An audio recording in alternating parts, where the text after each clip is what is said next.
Hello and welcome back to COM 285 Photojournalism. Today we will be dealing with feature photos. So feature photos provide a visual dessert, quote unquote, to the viewer who digests a daily diet of political, economic, and international news. We all can get bogged down by the everyday, so sometimes features can be a nice change of pace. Many editors argue that because viewers receive so much depressing news, uh, they deserve a break when it comes to looking at pictures. So, for some news outlets, feature photos provide a diversion from the news and have been a mainstay of front news pages and home pages on the web.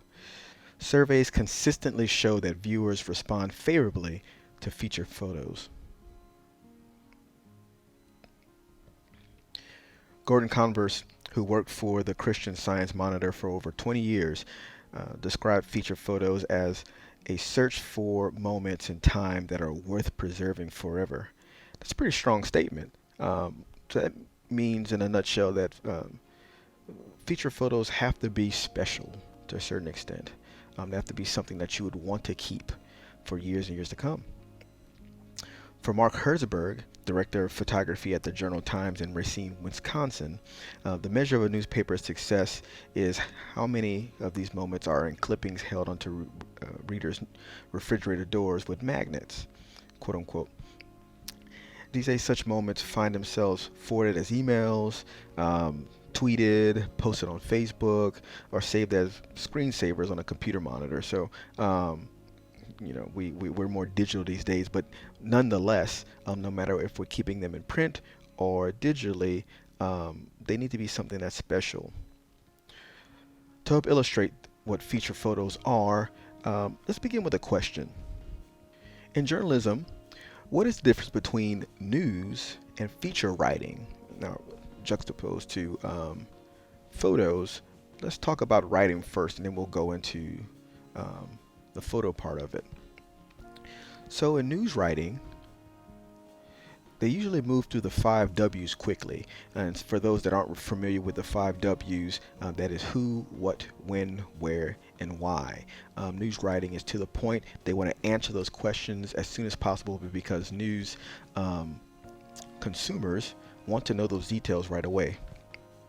They focus on telling the news immediately. Again, if you're wanting to get details on COVID-19 developments, you don't want to have to wait through a story to get to the main points of the piece. You want those details right away. And so, again, news writing usually focuses on immediate newsworthy details. They tell about a specific they tell about specific and timely events. So usually these stories are planned ahead of time. As we're going to see in the feature writing section, usually, I say usually, sometimes those are planned as well. So there's a little bit of overlap. But for the most part, most of the time, news writing is going to be about specific events or timely events or things that are happening in the now. What's the current event that's happening? In the feature writing section, unlike news writing, usually storytelling is the primary goal. Like, how can you develop the story to make it more interesting?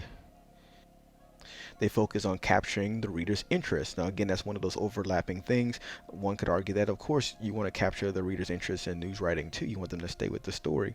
But the way that they do that is early in the story, they will give you those five or answer those five W's to a certain extent. And so they're hooking you that way. But in feature writing, it's more developed, it's more fleshed out in terms of storytelling.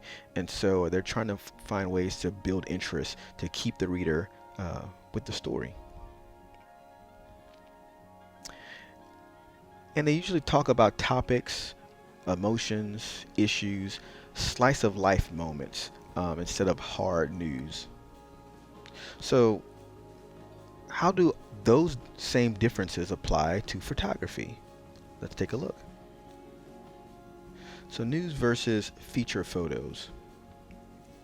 you're looking at news photos, and you see some similarities here with news writing. They're taking at specific events. So as a photojournalist, you will be given an assignment by your editor. This particular event happened, or there is a fire going on at the corner of Johnson and Elementary Street, or whatever it is. Go out, capture the moment as it's happening. Um, Represents something concrete that happened. Usually, again, it's going to be based off of hard news. It informs the reader right away about what's happening, and it has great news value. It's relevant to the news that's happening right now. For feature photos, they capture a unique moment in the culture. You have more time to develop them. You have more time to observe a particular culture or a particular thing or event, and you can find little nuances within to help tell an interesting story. They represent again a slice of life moment or issue. So those everyday things that happen, that's what you're going to see in feature photos. However, you'll see later on, we'll illustrate this more in depth. Um, we want to take those mundane, everyday moments and we want to elevate them by how we are capturing them in terms of framing, in terms of the lighting that's available, the perspective that we're shooting from. We want those photos to elicit an emotional response, which again, one of those overlapping things. One would say that in a news photo, let's just say you're a photojournalist in a war, right? You're covering this war. So you want to inform the public about what's going on in that war. So some of those photos might be, violence that's happening in the war, civilians that are being hurt, maimed, you name it, which will bring out a certain feeling in the viewer, of course. Well, same thing with feature photos. You want to elicit a certain emotion so that the viewer can stay with that photo, have a reason to stay with it and examine it. And you want those photos to have a human interest, specifically a human interest. What that is the aspect of a story in the media that interests people because it describes the experiences or the emotions of individuals. So to put it in a nutshell, it's all about people. It's all about people. Does the photo give us a window into the lives of people? So let's focus a little bit more on those differences between feature photos and news photos. So feature photos are usually timeless. What I mean by that is uh, unlike news photos, they don't grow stale, right? Again, when we're talking about capturing news photos, it's all about the here and now, what's happening in this particular event. So they don't grow stale over time like news photos because they are kind of again a slice of life, a regular moment that anybody could experience. The only way that one could be taken out of it really is if maybe there's some technology in the photo that you can see is dated or something like that. But usually the photographer, when shooting these, or the photojournalist rather, will try to again capture it in a way or capture elements that could be in any time period to a certain extent. So again, these photos, feature photos, are timeless. They're also referred to as wild art, which can be used in any part of a publication or a website. Standalones, which again don't have to go with a particular story, they can stand alone and tell a story on their own. They're also known, and I love this term, evergreen. Just like an evergreen tree, they don't grow stale. They don't change color. They don't. They can stand the test of time. And so some of these photos are called evergreen as well. Unlike feature photos, again, news photos can grow stale. For instance, if we look at this photo of former President George W. Bush, um, Obviously, it's relatively dated. You can see this and know that it's from a certain time period.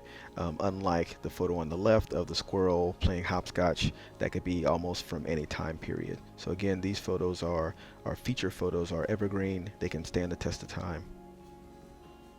Feature photos often depict, again, as we talked about before, a quote unquote slice of life. So just a moment in time that is just, to some could be mundane, but again, it's the job of the photojournalist to elevate these normal, everyday experiences. Uh, for instance, in the photo on the right here, there's a flattened armadillo with a white stripe down its back, and this elicits, in most people, humor, laughter. It's not an everyday thing that you'll see on an everyday basis.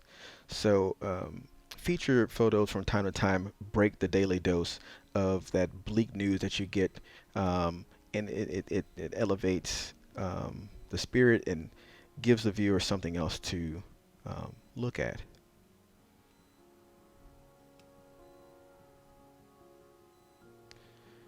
Again, a feature photo can record the commonplace, the everyday happenings, or again, a slice of life, like a child's curiosity at a Harvard daycare, like we see in the photo here. News does not stop with fires and accidents, and features do not begin with parks and kids.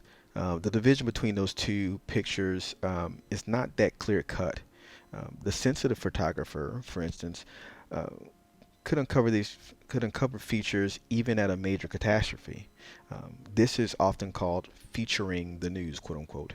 Um, the main story might describe a fire damage to an apartment and give a list of injured and the dead. The corresponding news photo might show the firefighter or a firefighter rescuing the victims from the burning building with the burning building in the background, right? You can kind of picture that in your mind's eye. A news feature might show a firefighter being kind to a dog, um, with a caption about the canine rescue. Um, this might run as a sidebar alongside the main story in the photos, which would concentrate on the residents' injuries and the general damage to the building. Likewise, a picture of a driving school student in a wrecked car bearing the school's name, like in the slide that we see here, straddles the line between news and features. While serious to the student driver in the picture, um, this minor accident takes on the properties of a funny feature photo.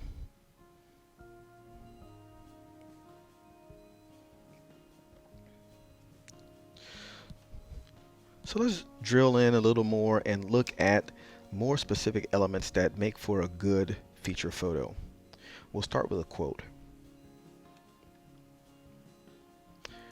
Friend, if you need a feature picture for today's edition, you can't go wrong by taking photos of kids, animals, and nuns wearing habits. An anonymous veteran staff photographer.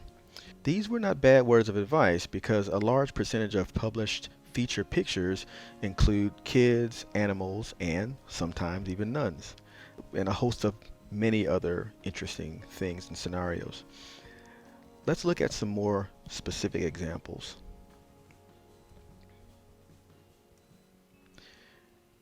Kids imitating adults. Kids, like this 4-year-old boy comforting his uncle during a losing football game, they prove to be appealing feature subjects. Photographers find children to be relatively easy and willing subjects because they act in natural ways. They're not as uptight as adults are.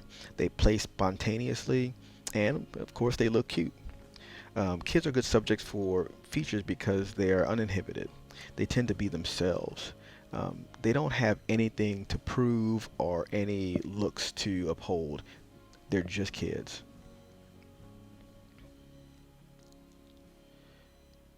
That being said, let's talk about shooting photos of children.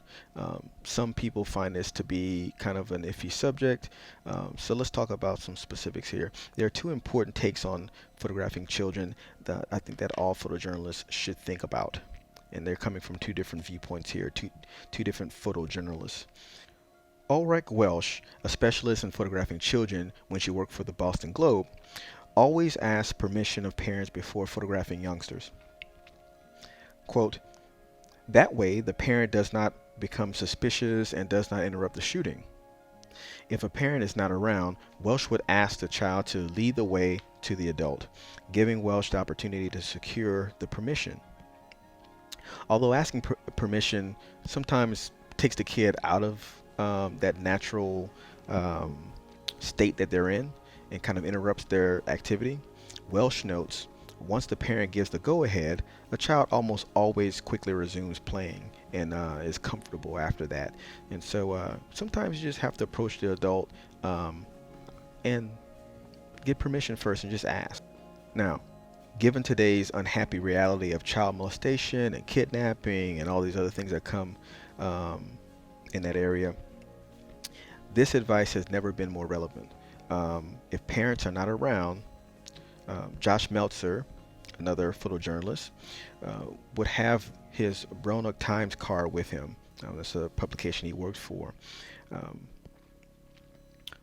that way, he says, when they tell their parents, some guy was taking my picture in the park, their parents can look at the card and call Josh after the fact, and they can confirm um, what happened on the scene. So it's always good to one, ask permission, or at the very least make sure that you have some credentials on you, like a business card, so that they can know who you are and what your credentials are, and you would be more trustworthy in that way. Now let's look at the incongruous. A picture of a technician appearing to be peering into the posterior of a prehistoric predator, that's some alliteration for you, will always provoke a laugh. Images like this often have an ironic twist or provide eye-catching features, something that people don't typically see. So again, this is all going to go back to your eye, making sure that you're looking for these interesting moments or these weird things that could pop up when you're covering something that should be straightforward.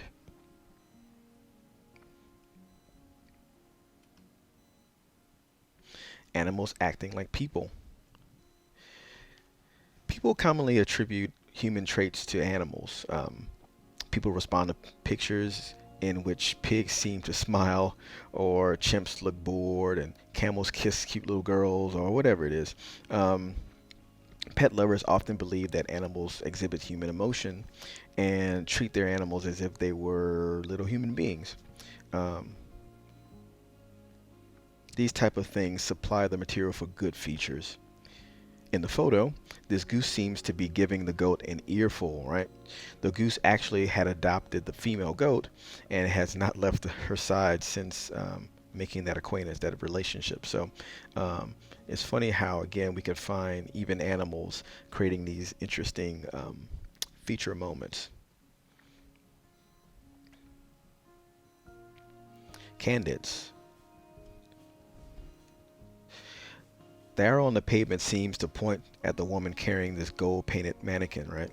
Which makes for a really interesting photo compositionally. Kind of invokes mystery. What's going on here? Why is she walking down the street carrying these mannequins? Um, to catch a candid moment, sometimes you have to shoot first and explain what you're doing after when you get the image that you want. Constant Manos, an outstanding freelance feature photographer for Magnum Picture Agency, looked for candid pic features during his year spent shooting over 500 rolls of black and white film for a 40 projector slideshow called Where's Boston? Um, I know you guys probably, I mean, I'm sure you know what film is, but I'm all but sure no one within the sound of my voice is probably shot with film. We're all a digital um, society at this point. But you can imagine how difficult that must be to shoot that many rolls of film with a film camera. He says that he had never posed or arranged any of those pictures contained in his show. Manos explored each area of the city on foot, introducing himself to the residents.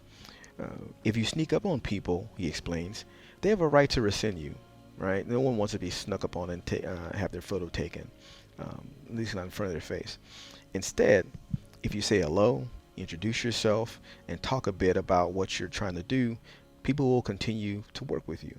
Um, he says that all of his subjects are aware of him uh, before he starts shooting. So some people don't mind introducing themselves. In fact, I would say as a photojournalist, you need to be somewhat of a quote unquote people person um, for the most part. You don't have to be all the time, but there needs to be some aspect of that. Emily Nottingham found in her dissertation, From Both Sides of the Lens, Street Photojournalism and Personal Space, that 86% of people approached by photographers on the streets of Bloomington, Indiana, 1. Agreed to having their pictures taken, 2. Cooperated with the photographer, and 3. Even gave their names and addresses. This should be a comforting statistic for photographers that are fearful of approaching their subjects. That being said, not all photographers subscribe to this method. Like I was talking about earlier, some people are very much people persons. Some photojournalists are people's persons, um, and some aren't. Some are what we would call run and gunners, quote unquote, or photographers that shoot their shots discreetly off to the side. They're flies on the wall. They shoot their subjects, and before the subjects can even notice that they've been shot, they're already gone. Let's talk about a specific run and gunner, quote unquote. One of my favorite photojournalists, famed street photographer slash photojournalist Vivian Maier. Her story is amazing. If you ever get a chance to research her or watch the documentary Finding Vivian Maier, I highly recommend checking it out. Not only was she a prolific photojournalist, but she just has this really crazy, interesting life and interesting story. Let's take a peek into Vivian's process as recounted by photographer Joel Merovitz. And this comes from that particular documentary, Finding Vivian Maier.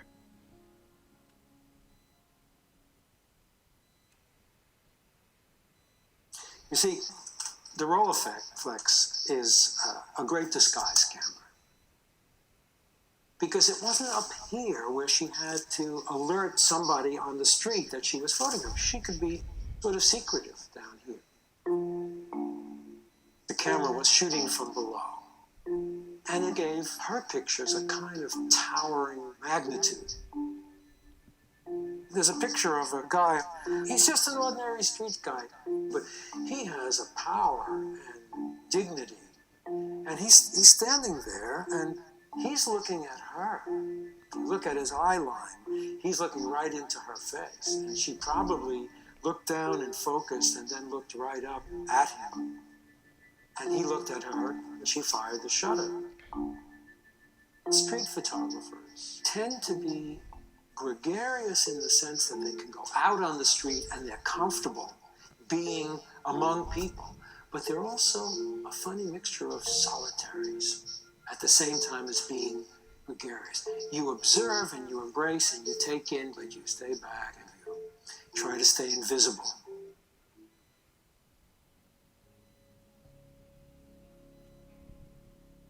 Such an interesting documentary. Again, I really hope that you would seek that documentary out. Some of you that have taken my COM 201 class and find yourself in this class now have seen it already, so you can give testament to how crazy this story is.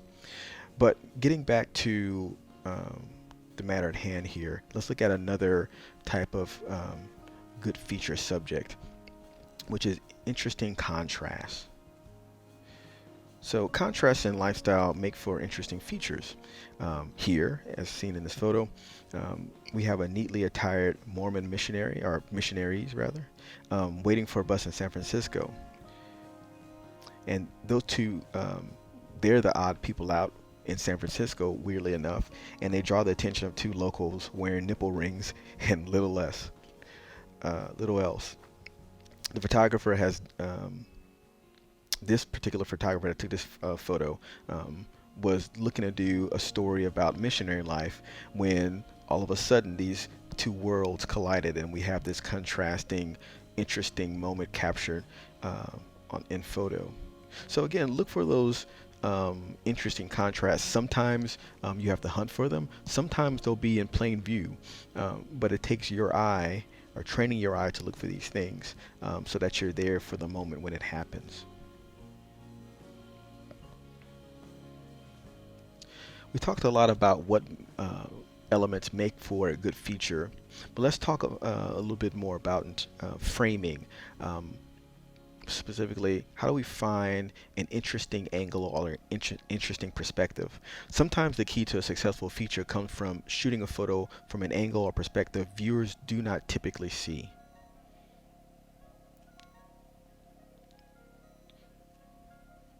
Sometimes seeing the world from another person's point of view yields for a surprising, interesting picture.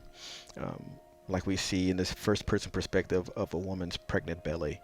Usually we see this straight on. We're not usually over their shoulder looking down at their belly, but when you do that, you kind of put the viewer in the quote unquote driver's seat of the person that's in the photo, the subject that's in the photo, um, which again can make for automatically an interesting, um, arresting photos.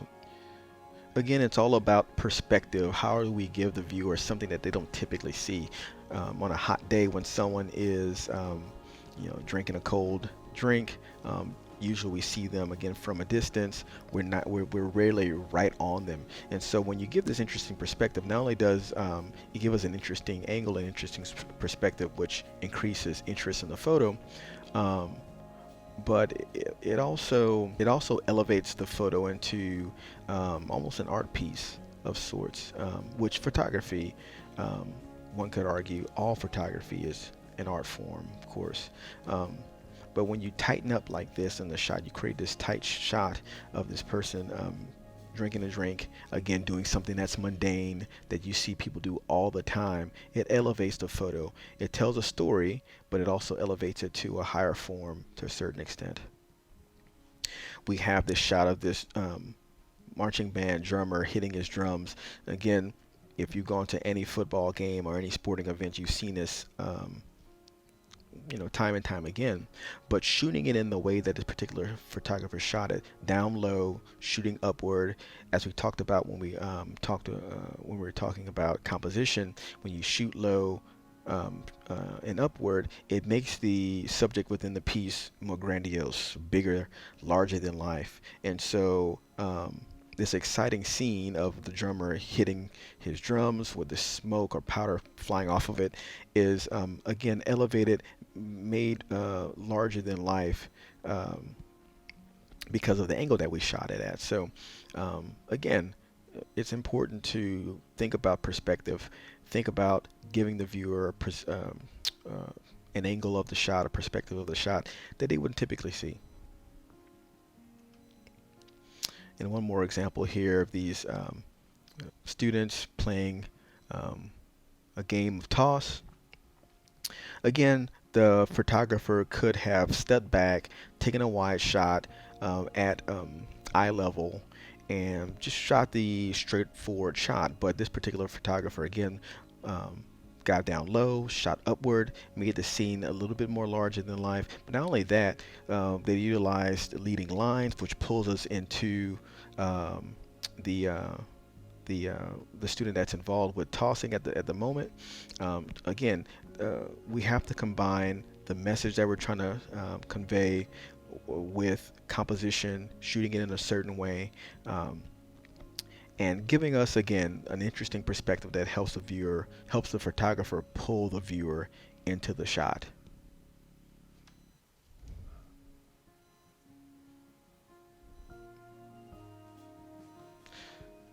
And finally, I just wanted to leave you with a few tips on ways that you can find feature shots. We kind of talked about, how to create them and all the things that you should think about when you're shooting them. But how do you prepare yourself to do these things? Let's look at a few tips.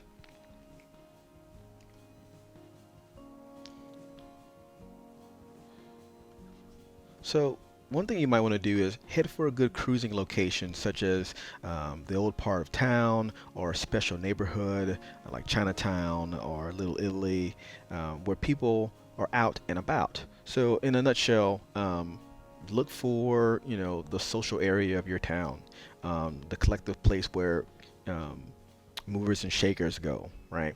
We don't have Chinatown or Little Italy in Ruston, but there are certainly places in Ruston even that where people of interest go. Keep an idea book containing pictures you admire as reminders of yourself or to yourself of places and people that can make for good subjects. So it's always good to have a notebook around where you can write ideas down. Let's just say that you're in the local coffee shop and you notice that there is a group that meets every day at 5 o'clock for a chess match. Then you can maybe jot down. This would make for an interesting series of features. I'll come back at 5 and talk to the guys that are involved and see if they would mind me, shooting a few feature photos. So keep a notebook on you. Watch the calendar for upcoming um, topical holidays like the first day of summer, Flag Day, Secretary Day, Martin Luther King Day. You fill in the blank. Shoot from a unique vantage point, such as the top of City Hall's dome, underwater, at the town's pool, or beneath a trampoline. Now, some of these might be a little bit beyond what you can do right now with the particular equipment that you have, but the takeaway here is just to utilize what you have. And don't again go for the straight up shot on ground level. Find an interesting vantage point, someplace where you can shoot an interesting shot.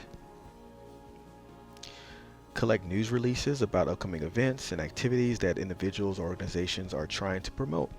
And that's just staying plugged in. We talked in an earlier lecture about creating a network of people that can tip you in on when things are happening, but you don't always have to talk to them directly. You can just sign up for their news releases and so on and so forth, and that can keep you in the loop on interesting things happening. You can give out your business card and ask for people to, I gotta adjust that and take out fax. Not many people fax anymore, but they can call or email you with story suggestions or possible picture ideas. Peruse event calendars for listing ranging from the opening of a science fair to the gay pride parade to whatever what have you that happens in your community. Again, that goes back to plugging into your network. You can get on mailing lists for local organizations. The more obscure, the better. Ask them to send newsletters and press releases. That can be NECLAC here in town, North Central Louisiana Arts Council. That could be maybe City Hall's newsletter, whatever it is. Again, stay plugged in. You can localize a national story or trend. If certain activities is the rage in New York or San Francisco, is it happening on your campus or in your hometown? What things are happening nationwide that you can localize and put a local spin on? One example of that now, and it's kind of an obvious one, could be the COVID-19 situation that we're going through. The whole nation, in fact, the whole world is going through this now. So, and we're all experiencing it at different perspectives and in different ways. And so you can tell the story of how people are being infected by COVID-19 in the Ruston area. You can always localize a story. Explore a new neighborhood, some place that you haven't been, some downtrodden path that you are curious about but have never traversed. Little caveat here again, use your common sense and make sure that wherever you're going is safe, obviously. Some photojournalists would say that doesn't matter, you just go for it to get the shot, but I'm going to express a little bit of pause there and just say be careful where you're going, do your research, but don't be afraid to traverse new places because ideas can flow in terms of capturing feature photos. Weather-wise, whether it's hot as Hades or chilly cold out, the weather can provide great feature subjects. While the rain, wind, and ice can be interesting in itself, look for ways that people and animals adapt to uncomfortable conditions and situations.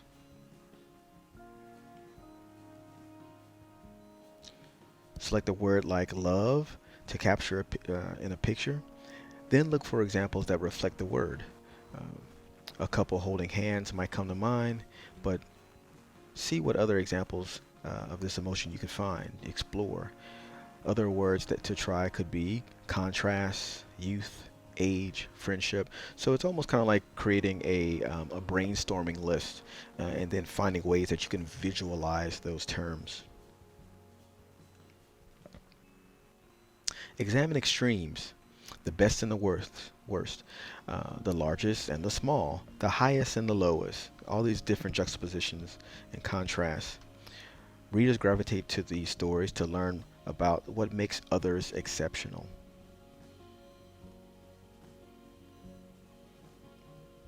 Seek out striking scene from Ansel Adams' Moonrise over the Hernandez or National Geographic's Sunsets in Saudi Arabia. And look, those are really big examples and definitely not local examples. You don't have to seek those all the time, but there are very striking scenic photos that you can capture here in Lincoln Parish. So you can aspire to take Ansel Adams like photos, um, but of course use what you can, use what's available to you in terms of landscapes.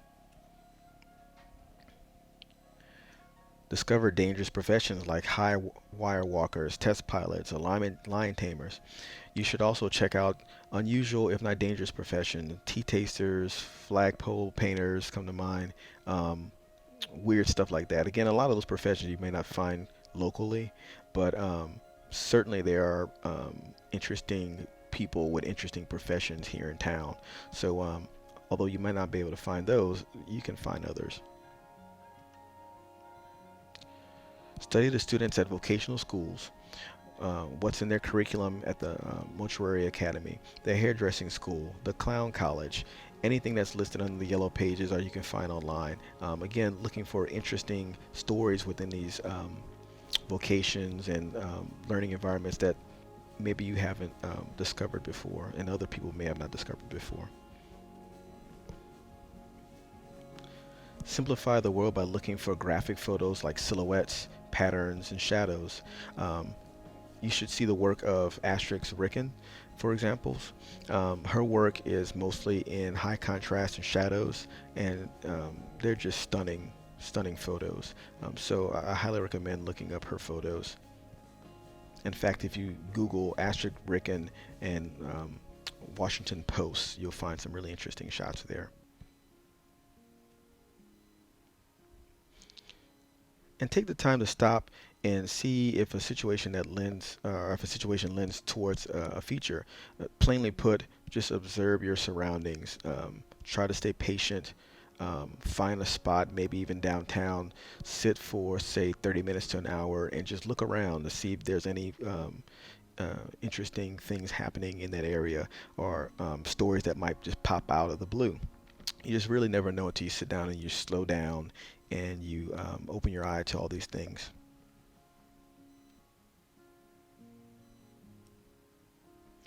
View the world with unusual lenses like a fisheye lens or a 600 millimeter telephoto or a close-up macro lens. Now, for a lot of you guys don't have access to a lot of this type of equipment.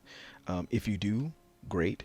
If not, just try to utilize as much different equipment as you can just to open up your world in terms of telling stories through photos or finding feature photos. Develop a feature beat. We haven't talked about beats yet, but usually whether you're a reporter or a photojournalist, a beat basically is a regular assignment that you're responsible for covering. For example, that might be the police beat. So you're always looking for any police stories that are happening, or the medical beat, any major developments within the medical world within your town or area. And so you might want to give yourself a beat, or if you're a working photojournalist, usually one would be assigned to you. And finally, leave your subjects with a good memory. and your business card. If you promise to give a photograph to the subject, deliver, do it. If you leave them with a good memory of you and a card, then when something happens, a story that might happen, some development that might happen, they'll think of you first and contact you about it. All right, so let's talk about the next assignment here. Um, I think this is our first um, major photo assignment. Usually, typically, the first assignment would be just gathering photos for just a general news story, but because of the current situation with COVID-19, I'm going to try to be careful about what assignments you get. Um, so for this first assignment, we're going to be shooting features photos. I want you to shoot at least 30. And I know before you say to yourself, well, that's a lot of photos. Trust me, whenever you're shooting on the regular, you're going to shoot way more than 30. But I'm just going to limit you to 30 photos. Um, and these are all going to be features given or utilizing all the things that we talked about earlier in the lecture.